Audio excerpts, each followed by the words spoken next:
disertarles un poco acerca de las nuevas tendencias, los nuevos cálculos que se están realizando, hacia dónde se dirige ya no el diseño simple, el diseño sísmico, sino ya un nivel avanzado, ¿no? Entonces, el tema de la conferencia que lo voy a compartir con ustedes, ya lo había indicado la señorita, es diseño sísmico avanzado, ¿no?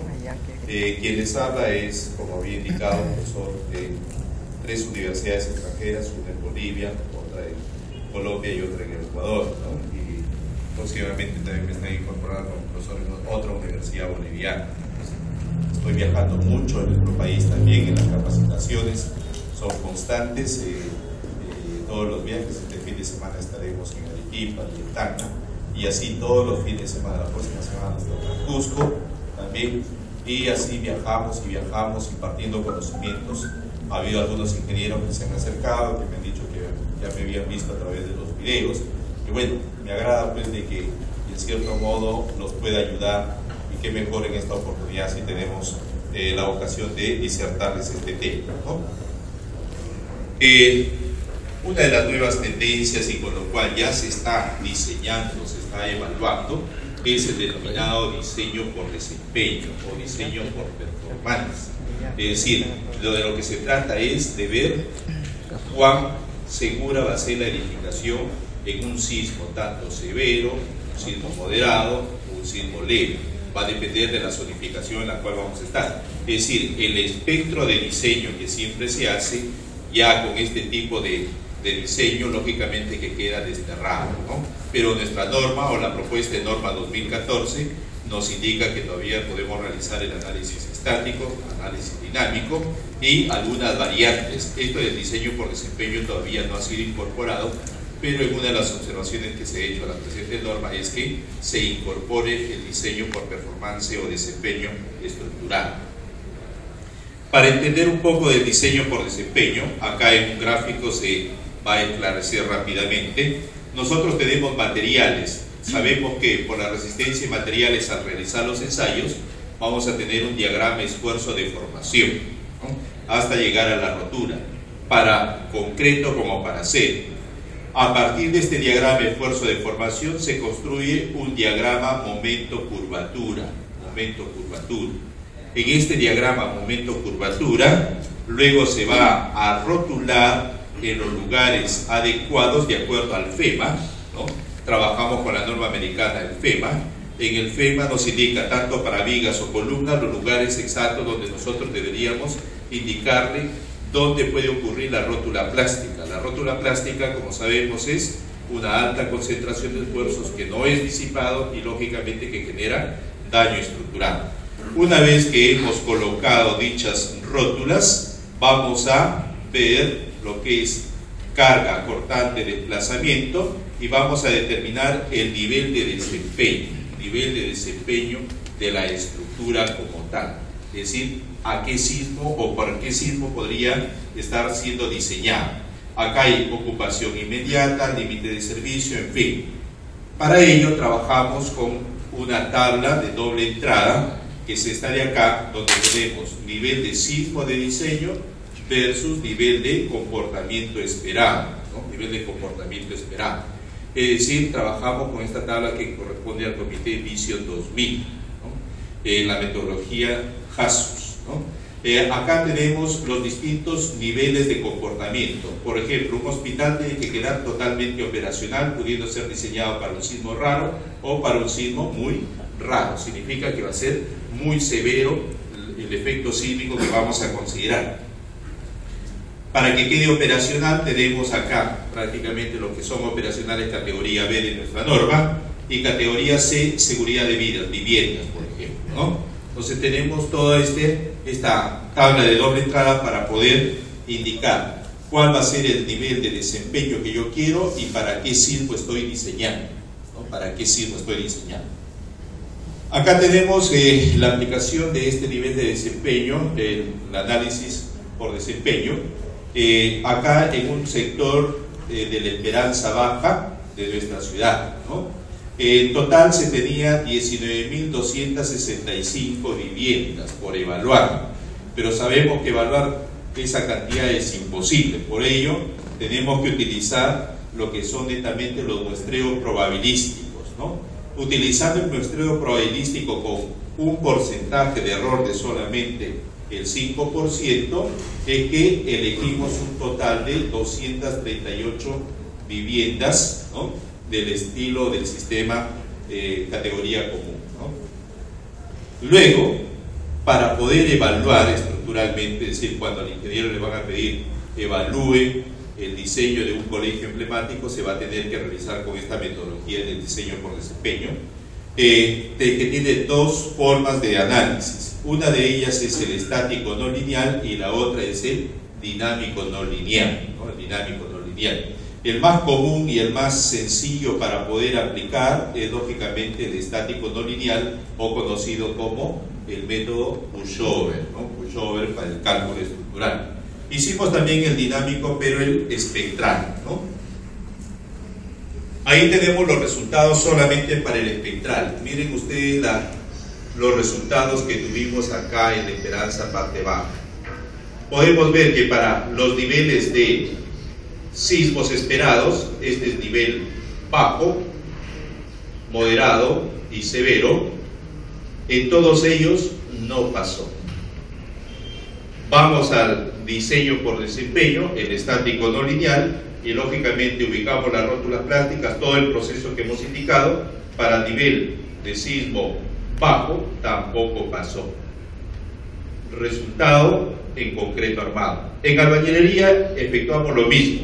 Para ello, cuando se tiene ya ese diagrama momento-curvatura, pasan a las rótulas plásticas, se van a idealizar la curva de capacidad y la de demanda, ¿no? Y la intersección es lo que es el desplazamiento permitido, ¿no? Y la aceleración de la misma también. A partir de ello se construye un espectro, es decir, el espectro no es el normativo, sino uno mismo lo va a construir dependiendo del tipo de diseño que vamos a requerir, ¿no?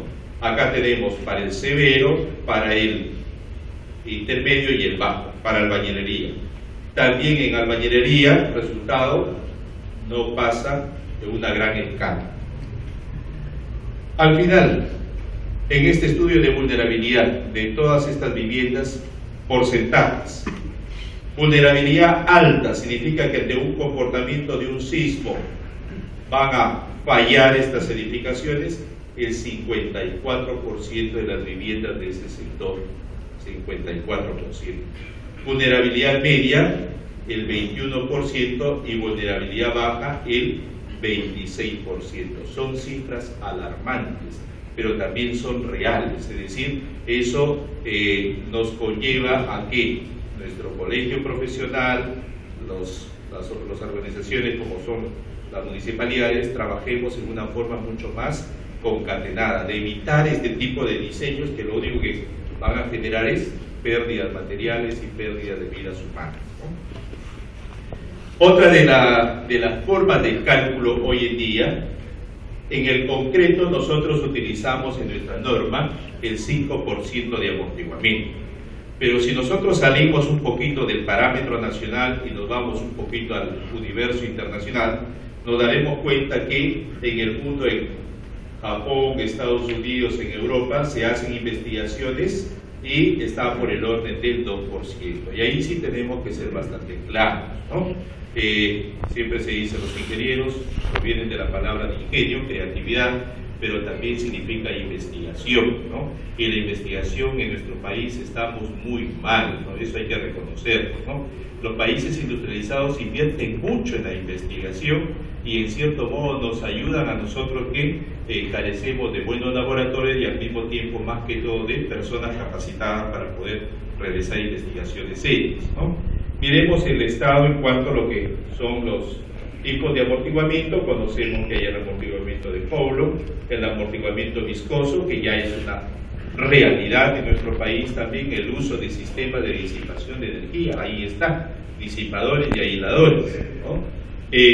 La norma en cuanto a lo que son hospitales ya está esclarecida y a partir de hace 2 años ya nos están obligando a diseñar hospitales ubicados en zonas de alta sismicidad suelo bueno, obligatorio aislamiento sísmico en la base, ¿no? Y el otro amortiguamiento es el histerético, que corresponde al material, secciones, etcétera, ¿no? Miren ustedes, estos son los estudios realizados en instituciones extranjeras. Tenemos la Universidad de San Diego en California, tenemos estudios de concreto en Europa, ¿no? En el Japón, ¿no? Acá en Sudamérica también el doctor Aguiar ha realizado algunos estudios y en fin, ¿no? La tendencia es a usar un rango del 2% para el concreto y un 3% para el acero, ¿no? Esa es la tendencia. Las normas internacionales, todavía todas ellas, incluido la nuestra, la peruana, está en el 5% de amortiguamiento, ¿no? Es decir, cuando construimos el espectro del suelo utilizamos el 5% y luego cuando vamos a ver del material también estamos utilizando el 5%. Para ello vamos a tener que depurar los acelerogramas, ¿no? El doctor Alba ha estado el día de hoy en Huaraz instalando un nuevo acelerógrafo en la UNASAM, ¿no? Y así se hacen esfuerzos aislados para poder, en cierto modo, cubrir la demanda, para poder tener una mayor cantidad de acelerógrafos ubicados en nuestro territorio nacional, con la sana intención de que en el futuro cada zona va a tener sus propios registros históricos, ¿no? Acá en Trujillo la UPAO tiene, y bien, se va a seguir haciendo todo ese esfuerzo, pero las instituciones también, ¿no? Nuestro colegio de ingenieros, ojalá que en algún momento también adquiera un acelerógrafo y podamos tener registros acá, ¿no? Registros en nuestro colegio o en algunos de los locales, con la intención de unirnos a la red nacional acelerográfica. Esta red nacional nos va a dar una serie de acelerogramas. Carecemos con acelerogramas cuando utilizamos estas metodologías, nos damos cuenta que acelerogramas que son validados son muy pocos, ¿no? Entonces carecemos de información y utilizamos en algunos casos los denominados acelerogramas sintéticos o matemáticamente elaborados, ¿no? Entonces hay distintos programas de depuración de acelerogramas. Uno de ellos es el Seismosignal, ¿no? Hay el Vectra, ¿no? Hay un sinnúmero de programas que están en el mercado y que son de descarga gratuita inclusive, ¿no? Y bueno, construimos el espectro de Fourier y acá está el espectro. Nosotros sabemos que nuestra norma, el espectro es de 2,5, C igual 2,5 por un factor, de acuerdo a nuestra propuesta de norma 2014. Para el 2% no es 2,5 sino es 3,5. Yo entiendo claramente que si voy a bajar el amortiguamiento, la deformación que voy a tener va a ser mayor, es por lógica, es como un automóvil. El amortiguador no está en buen estado y lógicamente que va a descender rápidamente. En cambio, cuando el amortiguador está en un buen estado, lógicamente que no se siente. Por lo tanto, esto del amortiguamiento, ¿no? Del amortiguamiento, con el 2% significa que voy a tener mayor deformación y mayor fuerza de diseño, ¿no? Mayor fuerza de diseño, para poder comportarse correctamente en un sismo severo, ¿no? Sin llegar a la metodología del diseño por desempeño, ¿no? Acá tenemos el amortiguamiento normativo del 5% y la construcción del espectro para el 2%, modelado en el ETAPS y distorsión. 5% podemos ver de que la distorsión límite está por el orden de 3.5 sobre 1000. En cambio, con el 2%, la distorsión está por el 5 sobre 1000. Es lógico lo que se ha obtenido, ¿no? Y lo otro que les indicaba, las fuerzas también van a tener que incrementarse dentro del diseño estructural. Otro de los temas cuando se hacen las evaluaciones es el concepto de durabilidad estructural. Hay algunas normas que lo han incorporado dentro de sus normas de diseño sismoresistente. Cuando hablamos de durabilidad, los ingenieros generalmente hablan rápidamente de resistencia, ¿no? Durabilidad es equivalente de resistencia, es decir, el F'C a mayor F'C, mayor durabilidad, menor F'C, menor durabilidad. Ese es el concepto.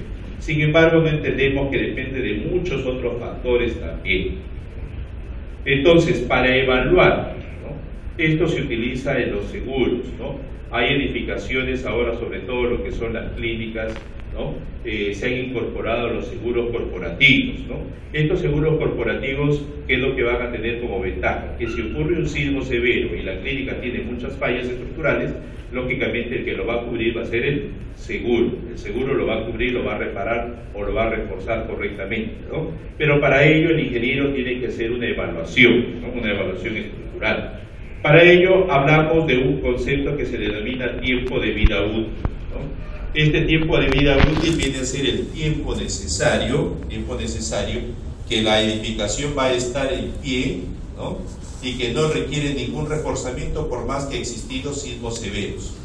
El diseño correcto para una edificación es de 50 años como tiempo de vida útil, ¿no? Había un ingeniero en Ica que me decía que él firmaba un documento y que indicaba que el tiempo que él podía establecer de duración de las edificaciones sin necesidad de reforzamiento era de 75 años, ¿no? Pero eso es imposible de poder determinarlo de esa forma, ¿no? Alegremente es imposible. Entonces el tiempo de vida útil es tiempo sin reparación. Cuando se hace la evaluación, aproximadamente para evaluar y para poder asegurarlo, debe estar por encima del 85% del F'(C). Es lo mínimo que se tiene que tener como límite de serviciabilidad. Cuando llegas al estado de límite último, acá sí se declara inhabitable, ya inhabitable la vivienda. Para ello, acá, para evitar de que esta curva vaya descendiendo en forma pronunciada, es que se hace una etapa de reforzamiento que se denomina vida residual, ¿no? Hasta llegar al estado límite último. Es decir, se tiene que diseñar por estados límites últimos, ¿no? Acá tenemos un proyecto el cual colapsó, que se llama el Parque de Agua de la ciudad de Moscú, ¿no? En el año 2004 esto colapsó y trajo como consecuencia 36 personas fallecidas, ¿no? Y bueno, al colapsar el Parque de Agua, la cubierta, dentro de este Parque de Agua estaban pues en pleno invierno. Yo estaba en esa época en Moscú, en pleno invierno, ¿no? La temperatura era en el mes de febrero, el 14 de febrero, era aproximadamente de 20 grados bajo cero, 20 grados bajo cero. Sin embargo, las personas estaban dentro de este parque de agua con ropa de baño, bronceándose, inclusive jugando y todo lo demás. Finalmente, ¿qué es lo que se obtuvo? Colapsa el parque de agua y se dice, bueno, pues se encarga el alcalde de la ciudad, solicita a la universidad donde yo hacía el doctorado, a una universidad americana y un centro de investigación muy poderoso en Moscú, para que se haga el diagnóstico estructural del por qué colapsó dicho parque de agua. La intención es sancionar lógicamente a los ingenieros, arquitectos que han participado en este proyecto, tanto en la etapa del diseño como en la etapa de la construcción, ¿no? Estos proyectos de los parques de agua se hizo muy famoso porque se inició con Moscú, San Petersburgo y otras ciudades más, en las cuales se empezó a construir estos parques de agua, ¿no? ¿Por qué se construyeron los parques de agua? Porque siempre pues la gente no está conforme con lo que tiene, ¿no? Muchos de nosotros de repente no nos gusta el cabello negro que tenemos, o los ojos achinados, como en mi caso, ¿no?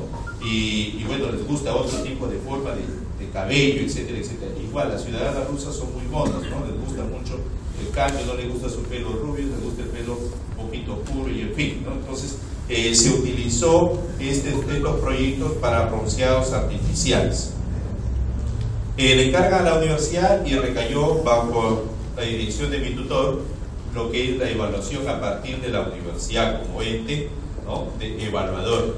Utilizamos para ellos distintos programas, ¿no? El programa CIS es americano, el programa LIDA es un programa ucraniano, el programa Estadios de la universidad donde yo hice el doctorado, el programa SCAT es también ucraniano, de la universidad donde yo hice anteriormente el pregrado, ¿no? Ellos crearon tanto los programas LIDA como SCAT, ¿no? Y ellos van generando sus programas de acuerdo a las necesidades, ¿no? El día de ayer, cuando ingresé a la universidad, me di cuenta que han generado un nuevo programa estructural en la universidad donde hice el doctorado, ¿no? Entonces, la ciencia no se detiene de ninguna manera, estamos en una constante investigación, y eso es lo que yo quiero que ustedes también se lo lleven después de esta conferencia, de que realmente el crecer es parte de nuestras vidas y nosotros nunca vamos a dejar de aprender, y siempre tener la humildad necesaria para aceptar de que estamos un poquito mal y que podemos mejorar en el tiempo. Para eso nuestro colegio profesional siempre tiene que preocuparse en la capacitación de sus agremiados, ¿no? Se hizo análisis estático dinámico y al mismo tiempo se hizo lo que es la no linealidad. Por primera vez se trabajó con no linealidades, ¿no? Es decir, mucho más avanzado que lo que es el diseño por desempeño. La no linealidad física, mucho más avanzado que el diseño por desempeño. La no linealidad geométrica, desplazamiento de formación no lineal, y la no linealidad constructiva. Ya el SAP y el ETAPS han incorporado la secuencia de construcción por etapas cuando estas investigaciones vienen aproximadamente del año 2000 aproximadamente, ¿no? Aunque parezca mentira, en esos países están mucho más avanzados que los países americanos, ¿no? Pues bien, se tuvo que modelar cada una de las uniones, por lo mismo de que se tenía una temperatura exterior distinta a la interior. Puede ser que los anclajes hayan estado el detallado de la falla, se determinó que no había sido así, ¿no? Se comprobó o se verificó de que la deformación máxima que se había tenido era aproximadamente la deformación que se había obtenido como los estudios topográficos, también no era la causa. Se contrastaron las resistencias después de un cierto tiempo para verificar si el material había sido el adecuado dentro del diseño o no había sido adecuado, tampoco fue esa la causa. Se utilizó interacción sobre estructura con un método denominado de triangulación, y en este método de triangulación, ¿no?, acá se utilizó Drucker-Prager, ¿no?, incorporando el módulo de Young, Poisson, ángulo de fricción interna, cohesión. Tampoco sucedió. Finalmente, ¿cuál fue la causa de la falla? La deformación plástica, que estuvo en el orden del 19.8% y que genera la pérdida de estabilidad de la superestructura, en este caso la cubierta, y esta genera todo el daño de este parque de agua. Entonces, estabilidad es otro de los temas que uno tiene que tratarlo con mucho cuidado, ¿no? Interacción sobre estructura. En nuestra norma, artículo 472, la propuesta nos dice que se puede suponer que la estructura esté empotrada en la base o alternativamente considerar la flexibilidad del sistema de fundación si fuera pertinente, ¿no? Entonces ya está dejando en libertad a que el ingeniero estructural lo pueda utilizar, pero es bajo su responsabilidad directa. Esto es un gráfico de interacción sobre estructura. La interacción sobre estructura destierra totalmente el denominado empotramiento en la base. Sabemos nosotros perfectamente que en un sismo es imposible que no se mueva, ¿no? Por lo tanto, la base siempre se va a desplazar. El suelo como tal es el medio donde viajan las ondas y hay desplazamiento, hay deformación lateral. Satelitalmente nos damos cuenta que hay un espectro de desplazamiento, por lo tanto, definitivamente que todo se desplaza, todo va a tener distintos movimientos. Consecuentemente, el concepto de empotramiento de nuestra norma es irreal, ¿no? Pero ahora ya nos está dando en libertad para poder utilizarlo. Anteriormente no nos daba esa opción. Si miramos un poco el estado de este tema a nivel internacional, podemos ver de que la Sociedad Internacional de Mecánica de Suelos, a través del comité TC207, aplica el efecto de interacción sobre la estructura. ¿Desde qué año? 2005. En nuestras normas solamente nos están dejando como libertad del ingeniero estructural. ¿Por qué? Porque en todas las oficinas de proyectos se trabaja con un programa denominado SAFE para el diseño de las cimentaciones, y ahí sí se utiliza este balasto vertical, ¿no?, para el diseño. Entonces han dejado en libertad para que todos puedan utilizarlo.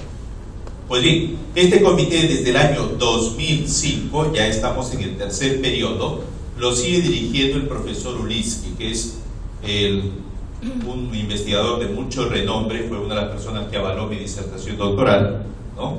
Y lo sigue dirigiendo por 3 periodos consecutivos junto con el profesor Lisiuk, ¿no?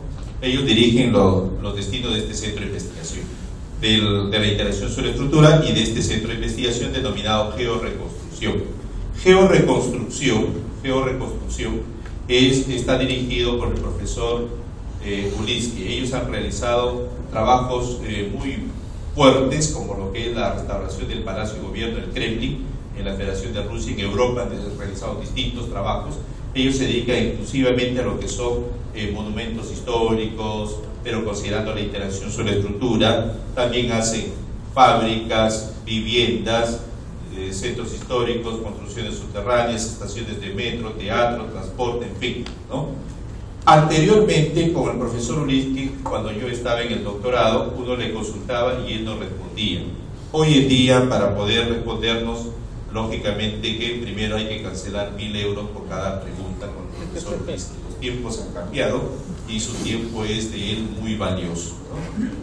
Las normas, ¿qué se utilizan en las normas? ¿No? En las normas lo que se utiliza son los denominados coeficientes de rigidez equivalente, de desplazamiento, asentamiento, compresión, lo que es compresión no uniforme y desplazamiento no uniforme, ¿no? Los 6 coeficientes de rigidez.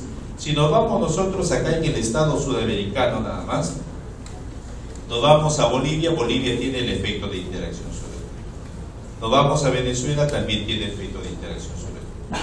Es decir, hay muchos países que tienen el efecto de interacción suelo-estructura, Colombia también lo tiene, ¿no? Y nosotros lo hemos incorporado de una manera libre en este caso, ¿no?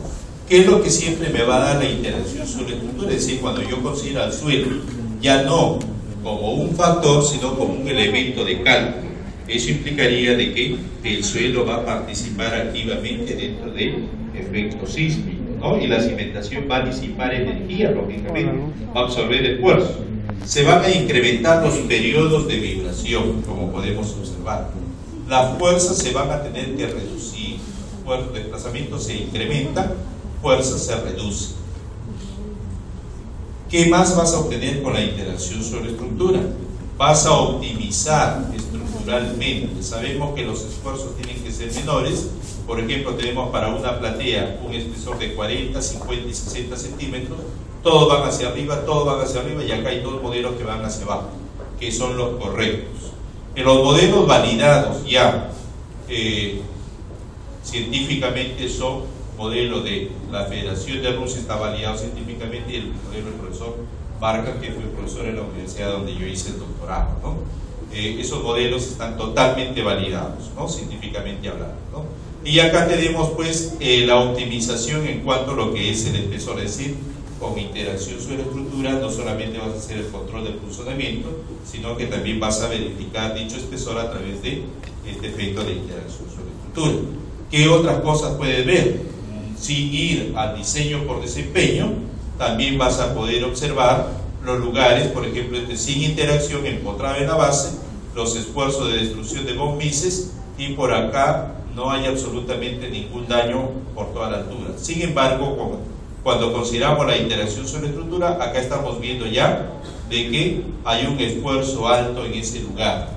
Significa que ahí hay rótula plástica, ¿no? Rótula plástica. Lo que estamos observando, una serie de fallas en los elementos de corte que no han podido ser disipados como tal. ¿Qué más vas a ver en la interacción suelo-estructura? En la interacción suelo-estructura también puedes ver este balance de energía. Acá está el suelo, donde está absorbiendo una cierta cantidad de energía, está disipando energía, ¿no? Va a reducir deformaciones y fuerzas internas. Al mismo tiempo vas a poder determinar fallas a priori, como el caso de Alabeo en Loza. Los ingenieros, cuando fueron a evaluar en Ica después del último sismo y veían que las edificaciones de 2 pisos nada más en las esquinas habían fallado y no se entendía por qué, si era un diafragma rígido, lo que es la losa de entrepiso. Sin embargo, con interacción suelo-estructura sí puedes determinar estas fallas en cuanto a lo que es Alabeo. Significa 2 nudos en la diagonal se van a levantar y los otros 2 nudos en la diagonal van a descender, ¿no? ¿Qué más puedes ver? Esto pertenece a una investigación realizada en la maestría de estructuras en Huaraz, ¿no? Un edificio regular, un edificio irregular y los resultados. tenemos, se reducen las fuerzas, pero acá hay torsión se incrementa. Entonces no se cumple con lo que es netamente el efecto de la integración sobre estructura. Entonces generó una preocupación del por qué no se cumplía y si se validaba la teoría de la integración sobre estructura o no. Para ello se tiene que verificar a través de una prueba, ¿no?, un muestreo probabilístico que se conoce como el chi cuadrado, que es una prueba de independencia. En esta prueba de independencia se tiene dos hipótesis, una denominada nula y la otra alternativa.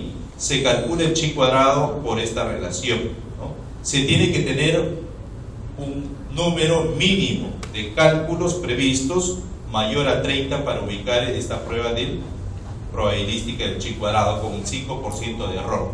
Se calculan los grados de libertad y bueno, se tabularon. Ahí tenemos el chi cuadrado salió de 12, grado de libertad de 3, verificando